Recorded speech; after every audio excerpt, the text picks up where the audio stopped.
Les patients qui ont un chromosome venant de l'homme de Néandertal ont plus de probabilité de contracter une forme grave de la maladie. Des chercheurs donc, ont identifié des gènes de Néandertal qui pourraient expliquer pourquoi certains sont très malades et d'autres jamais. Scientists say people who inherited genes from Neanderthal ancestors rather, may be more susceptible to a severe case of COVID-19.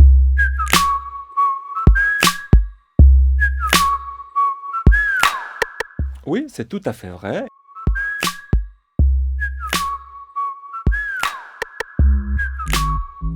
Il y a une étude qui montre qu'un morceau d'ADN néandertalien est effectivement associé à un risque accru de développer la maladie grave du Covid-19.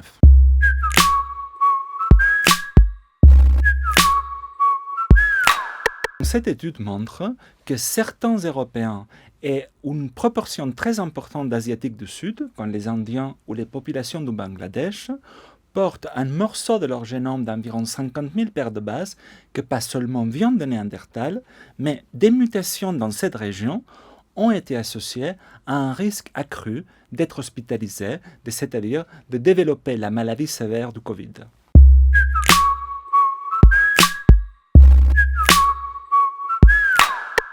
En Europe, environ entre 10 et 15% de la population présente ces 50 000 paires de bases qui viennent directement d'un ancien métissage avec les hommes de Néandertal.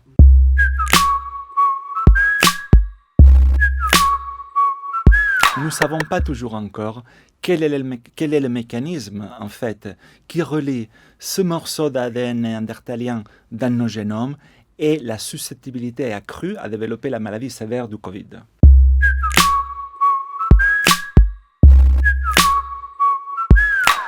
Cette découverte est assez contre-intuitive parce que la plupart des segments néandertaliens que nous portons dans nos génomes, soit ils n'ont aucune fonction, et c'est pour ça qu'ils ont été tolérés par l'évolution, soit ils ont été pas seulement tolérés, mais avantagés.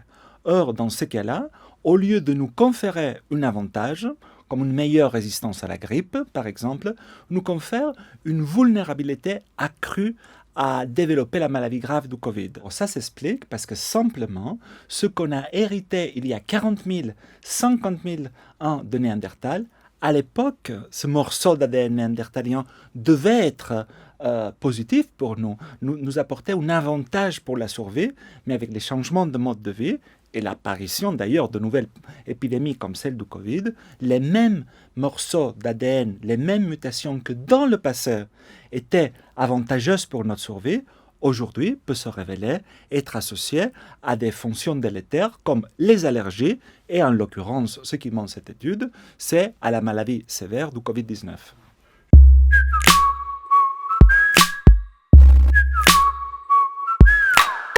Certains morceaux de Néandertal qui ont été introgressés dans nos génomes à nous, aux ancêtres des Européens et des Asiatiques, nous ont apporté des avantages pour meilleure survie reliés, par exemple, à l'adaptation au froid ou à la résistance à certaines maladies infectieuses, dont les infections virales.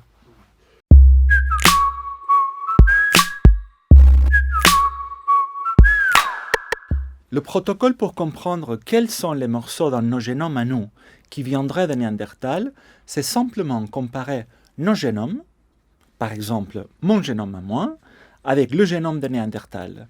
Et pour dire que si ce morceau-là vient vraiment de Néandertal, il faut que ce morceau de génome que je veux comparer soit exactement pareil que celui de Néandertal, mais qu'en même temps, ces mutations-là néandertaliennes soient absentes en Afrique. Et pourquoi il faut qu'ils soient absents en Afrique? Parce qu'on sait que Néandertal n'a jamais été présent en Afrique.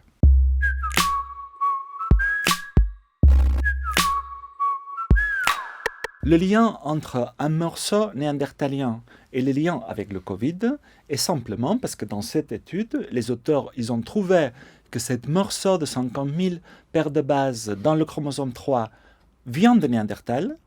Et simplement, ils ont vu qu'une autre étude faite par des Espagnols et des Italiens avait montré que cette région du génome est associée à la maladie sévère du Covid-19.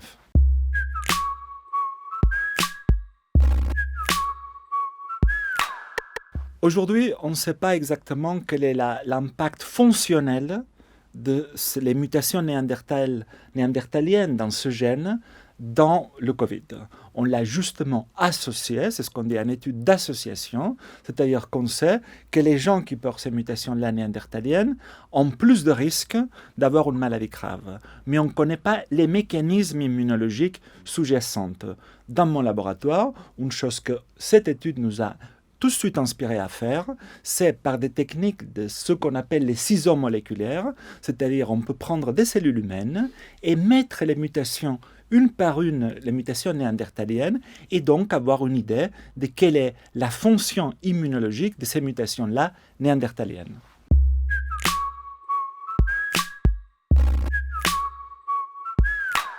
Simplement, le fait d'avoir une ou deux copies et faire le lien entre ces facteurs de risque et avoir 10 ou 20 ans de plus, c'est faire une analogie entre le risque apporté par l'âge, parce que comme on sait tous, l'âge, c'est-à-dire plus de 60 ans, et le sexe, en gros, les hommes ont plus de développement de maladies sévères que les femmes, sont des facteurs de risque connus depuis le début d'ailleurs.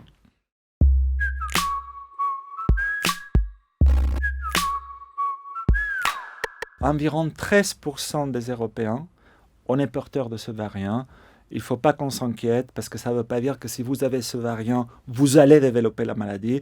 N'oublions pas que ce ne sont que des facteurs de risque. On parle des maladies complexes.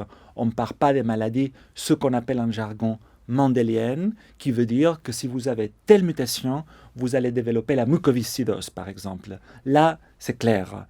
Quand on parle de maladies complexes, c'est juste que vous augmentez un peu le risque d'être infecté ou de développer la maladie grave.